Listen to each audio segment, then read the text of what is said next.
likod ng mga paglabag sa batas at iba't ibang krimen na laman ng balita. Ano nga ba ang kinahahantungan ng mga sangkot at may sala? Ngayong Sabado, ang mga maling gawi ating sisilipin, mga batas at panuntunan ating susuriin, tatalangkayin ang mga karampatang multa at parusa. Ako si Rose Babiera at ito ang Hoy! Bawal Yan! Mainit ang naging batuhan ng kanya-kanyang mga pananaw ng mga netizen matapos ang kumalat na screenshots ng mga personal convo o conversation sa pagitan ng mga sikat na personalidad online. And this afternoon, we're taking a detour from the main issue at hand and we'll discuss its legal implications. At para samahan tayo sa talakayang ito, ay si Attorney Jesus Falsis. Paano naman po, Attorney, yung mga talagang ginagamit ito for entertainment purposes? So talagang may mga, let's say, libelous talaga yung mga statements na dinadagdag nila sa mga sinashare nila. People are liable for their own actions. So if they do something new, no, if they have something added, may value added, parang value meal sa mga fast food, if mayroon kang dinagdag na value, it may or may not be different violation. So basta yung caption nila or yung sarili nilang post adding to the material that was originally libelous or violative of the right to privacy, it may constitute as their own violation. Ang question na lang is if yung victim will see it. Kasi baka hindi naman niya makita lahat ng mga nag-share nung kwento niya, di ba? Or magkakaso ba? So kung hindi naman magkaso, walang liability. But still be safe. Generally, yung opinions natin, we should just post things that are not as a matter of fact.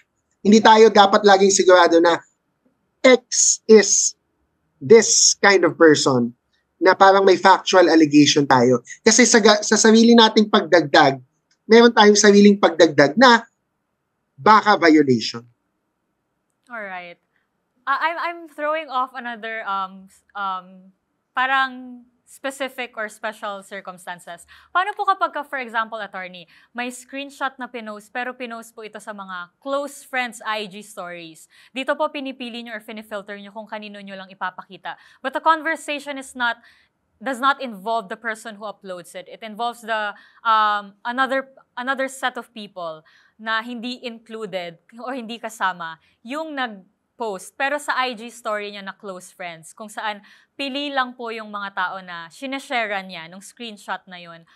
But then, for example, one of the close friends showed it to the public. Sino pong may liability or sino pong pwedeng magkaso na may na-violate po ba sa isang scenario na ito? So even if may settings ngayon or features ang social media to limit how much you share it, the fact is you still share it. So ang Supreme Court may ruling na din dyan, Vivares versus STC, sinabi noon ng isang petitioner na sa Facebook, sinet niya yung post to friends only, meaning hindi public. Parang limited lang din. But sabi ng Supreme Court, as long as you upload it and you share it to more than 2 people, hindi siya private conversation na 1:1. So as long as there's more than 2 people who can see what you have published or uploaded, that is considered as publication or broadcasting. Sa data privacy kasi, ang keyword doon is when you broadcast or when you share. And I think the Supreme Court would also say broadcasting or sharing it if in that situation, mautak yung tao, very techie, Gen Z, kahit Gen Z siya na close friends lang niya sinishare, that will still constitute as an act of broadcasting or sharing under the Data Privacy Act. So it will have to comply with the requirements of the Data Privacy Act for it not to be liable. Meaning, kailangan hindi siya personal or sensitive information or kailangan may consent nung person or parties involved to that screenshot. Yung friend na nag-share, depende kung paano niya shinare. Shinare lang ba niya verbally, pinakita niya yung phone, o X, may nag-post sa IG about you to close friends only. Ganun ba? if ganun lang, siya yung walang liability. Ang may liability pa din yung nag-post to the close friends. Close friends only is still a form of broadcasting or sharing it as long as you share to more than 2 people. All right, more than 2 people, and I think the features of social media and internet does not overwrite the rulings of the law. That's what we learned from that point that you just threw there.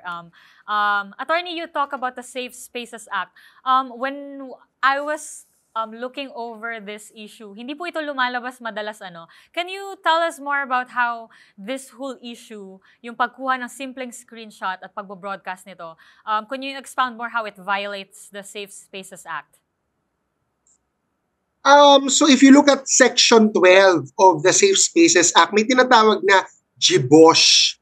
GBOSH is an acronym for Gender-Based Online Sexual Harassment.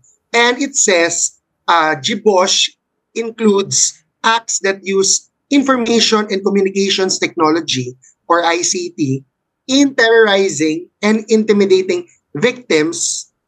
There are many ways to violate it, but specifically when it comes to screenshots or messages, it talks about unwanted, sexual, misogynistic, transphobic, homophobic, and sexist remarks and comments online, whether publicly or through direct and private messages, 1:1, or publicly nakapost, or invasion of the victim's privacy through cyber stalking and uploading or sharing without the consent of the victim any form of media that contains photos, voice, or video with sexual content. So the reason why I say this is applicable is because in the situation that sparked this discussion about Data Privacy Act, there were screenshots, in my opinion, sa ating mamaritorni, no? Siyempre, nagtatanong ang mga tao, chinek ko naman yung mga screenshots na in-upload dun sa controversy na yon. Parang sa tingin ko, may mga sexual content doon. At the very least, sensual content, no? Like kissing, like mga paswitam na messages, if not very sensual, sexual, intimate messages. So, those kind of messages, when you upload or share it without the consent of the person or persons involved, pasok na pasok doon sa explicit na words ng Safe Spaces Act, no? Nakalagay dito, unwanted, sexual, misogynistic, sexist remarks through direct and private messages or invasion of the victim's privacy through uploading and sharing without the consent of the victim any form of media that contains photos. And may photos doon na may sensual or sexual content. I would think everybody or most people would agree that kissing is a sexual content. In some circumstances, ano lang siya, wholesome, family, no? But in that context, it was a sexual content. And so, I'm not saying 100% for sure liable under the Safe Spaces Act. But again, like sa data privacy, it seems like, or there may be a violation of the Safe Spaces Act. All right. I think what people need to see from here is that a simple screenshot can also constitute an online sexual harassment. And I think ayun nga po yung gravity ng mga pag-share at pagpapublicize of such things without the consent. Now, nabanggit ko nga po kanina na merong mga nagbibigay na ng opinion nila na pro ganito, na pumipili ng panig. And marami pong nagsasabi na the other party just used the screenshots for evidences na ginamit lang daw po niya ito to prove a point and to make her or his point very tangible. Pero ano po ba yung mga limitasyon sa paggamit ng isang screenshot bilang isang ebidensya? When you say evidence kasi, so iba yung layman term sa legal term. If you're talking about the legal term as evidence, then it has to be presented in the proper forum or in the proper proceeding. So we're assuming, or there should be a court case or even a case before the prosecutor where you can present it at the earliest. So posting it on social media, that's the court of public opinion. But that's not the court of justice, where the Supreme Court has stated that sharing of screenshots as evidence, even without the consent of the party involved, is legal or is okay because it is to prove that there was a crime committed. Yung Supreme Court ruling kasi na yan, that was in the case of an entrapment of a child pornography predator. So, syempre, paano naman mahuhuli yung child pornography predator? Merong police na nagpanggap na nakikipag-usap sa predator to entrap. So, nagchat-chat sila, nagchat-chat. Yung chat na yon, in a screenshot, when sent as electronic evidence in the case of sex trafficking or child porn nung accused. So, sabi ng accused, violative yan of my right to privacy because I do not consent. Sabi ng Supreme Court, you do not need to consent because it's only being used as evidence to prove the crime. And under the Data Privacy Act, it already includes that exception na you can present or process private information in a lawful proceeding for certain lawful purposes. What's the lawful purpose? As evidence in a crime. No? And there are many crimes that are committed online now. So, syempre, you can only prove that. Yung mga online crimes na yan by presenting evidence from the online media. Hindi naman pwedeng sabihin ng criminal na hindi ako nag-consent. Di natalo na yung purpose ng court. Natalo na yung purpose ng crime. No?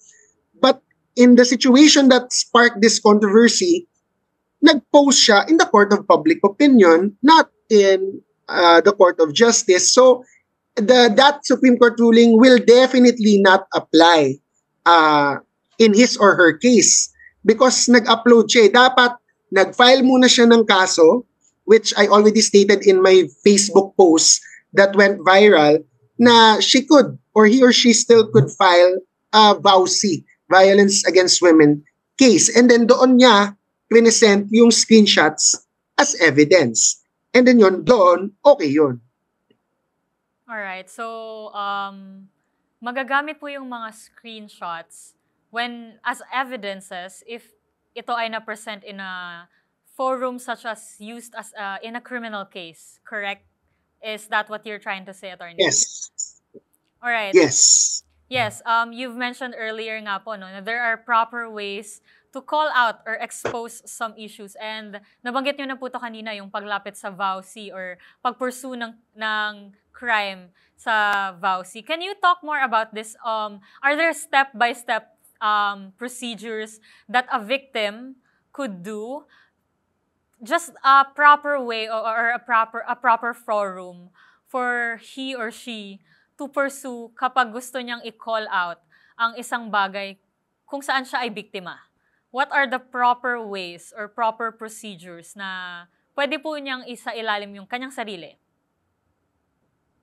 So, under the Violence Against Women and Their Children Act, or the VAUC law, it includes couples in a relationship such as dating or sexual. So, that includes one-night stands. That includes dating, yung mga may anniversary, yung mga monogamous. That includes, obviously, married couples. Most people think VAUC or Violence Against Women only applies to married couples. It does not.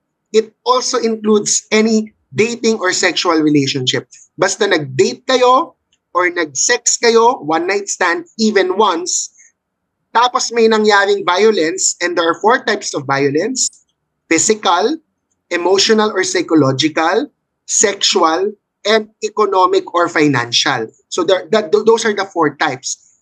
If any of those happen to a woman who was in a dating or sexual or married relationship with a guy or with another woman, so just to clarify, it also includes lesbian couples. So it includes lesbian couples and straight couples where the victim is a woman. They can have remedies under the Violence Against Women and Their Children law. So what's the procedure? So the most effective procedure to get immediate relief, no, aside from a criminal case first, is a barangay case. So you can go to the nearest barangay where you reside or where the accused or the guy resides and file a VAUSI case. Pwede ka magkaroon ng barangay protection order or other reliefs depending on the type of violence that was done on the woman. If you don't want to go through the barangay na kasi baka malakas yung tao sa barangay, may mga ganong situation, malalaking tao, celebrities, politicians na who live in that barangay and the barangay doesn't want to be involved, although of course that's a violation for the barangay if ayaw nila mag-step in or to process the victim. If you don't trust the barangay, you can go to the court right away. You can go to the PAO or you can go to a lawyer and draft a petition or a complaint for violation of the VAUSI or a petition for support depending on if economic or financial abuse yung situation mo. But those are the remedies. So magpa-file ka talaga ng kaso. And violence against women is a very institutionalized law nowadays. Most courts, I would say, in most parts of the Philippines, take it seriously and very efficient or mabilis yung process ng family courts in terms of processing the case. So that's VAUSI in a nutshell. Okay, just to summarize it for our viewers, sa mga nagiging biktima po ng mga ganitong pang-aabuso, they can go first to their barangays to file a barangay, to ask for barangay protection at isettle ito sa barangay. But if there are things that's keeping you from going to your barangay, such as what attorney, you just mentioned, powerful people you're going against with, you could go directly to the court. There are public attorneys' offices, there are lawyers who are willing to help, and officially file a complaint para, of course, protektahan ng mga karapatan ng mga kababaihan. And before we end this discussion, attorney, from all these discussions, the cheating issues, the screenshots, the issues on privacies, what's the greatest takeaway, lalo na po sa mga kabataan na gumagamit ng mga cellphone, gumagamit nitong mga features na ito such as screenshot? What is the greatest takeaway here? So I think the biggest takeaway dapat for everyone is think before you click, no? So you have to consult your parents, you have to consult your best friends. If you're lucky that you have friends who are lawyers, just send them a quick message, no? Lalo na kung close naman kayo, tanungin nyo lang, is it all right for me to do this and that or do this and that? Because in the surge of emotions, no, and this is not just for the new generation, but when it comes to new technology, old or young people, when it comes to new technology, everything is instantaneous. But before you act on something and utilize technology to do it instantaneously, it's always best to think twice and consult people and think about it whether you should do it or not, because there may be better ways for you to get what you want na hindi ka naman mababaliktad. So ako, we all hate cheating, and cheating is not a moral thing, but in going after cheaters, like in going after criminals, we cannot circumvent due process, or we cannot circumvent what is also the proper way of going after them. There are ways to go after cheaters. There are ways to go after people who might have wronged you in a way na you're still safe and hindi ka din pwede mabalikan. Alright. There are better ways to go after such crimes. Attorney, this has been really an insightful conversation. Maraming salamat po sa inyong oras. And that was Attorney Jesus Falsis. Sa programang ito, mas palalakasin natin ang boses ng batas. Kaya kung mayroon pa kayong nakitang ipinagbabawal na akto, o kaya naman ay mayroon kayong reklamo, itag nyo kami sa DZRH. Hoy! Bawal yan!